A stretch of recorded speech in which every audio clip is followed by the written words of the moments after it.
তোমরা 5 জনে মিললে যে আমার লেপিনটা সাফ করছো এর লেগে আমি ঠিক করছি তোমরা 5 জন রে 25 টাকা করে দাম। তোমরা 5 জন ভাগ করে নিবাগা 5 টাকা করে। এটা আমি অঙ্ক কইরা বাইর করছি, বুঝছো? আপনি কি আমরা ব্যাককল পাইছুন? আমরা 5 জনে কাম করছি, যদি আপনি 25 টাকা হয় তাহলে আপনারা 5 টাকা করে না, আমরা 14 টাকা করে দেন লাগবো। আপনি এটা কিতা কই?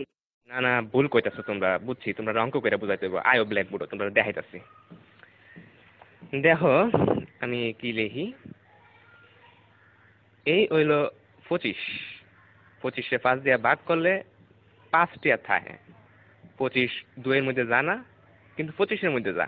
25 5 দিয়ে ভাগ করলে থাকে 5। এসব উল্টা পাল্টা ওইসব আপনি কইতে দিচ্ছেন, আমারটা দেন আপনি। চাই আমরা 5, আমরা যদি 25 দিয়ে ভাগ করি তাহলে 5 2 এর ভিতরে জানা জানা তো, কিন্তু 5 আবার 5 এর ভিতরে যা। 5 1 5 তাই 0 কাটতে লামাইলাম 2। দেখুন আমরা জানি 4 5 20, তাই 4 এর 5 20, তাই ভাগফল 14, তাই আমরা 14 টাকা করে দেব। এইসব আদা সুদা কথা করতে শুনছো, আমরা তোমার গুণ করে দেয়া দিয়েছি। এই দেখো এটা হচ্ছে 5, 5 দিয়ে গুণ করলে হয় 25, বুঝতে পারছো? এটা আজাইরা বাজাইরা আপনি কি সব করতেছেন? হ্যাঁ, আপনার হিসাব হয়েছে না, আমি আপনার আবার নতুন টিকা হিসাব করে দিতেছি। এটা কেন 14 আর 5 গুণ করলেও 4 5 20, 5 1 5, মোট কত হইল? 25। দেখছেন আমার হিসাব? অহন বুঝতে পারছি তোমরা সত্যি আসুদা।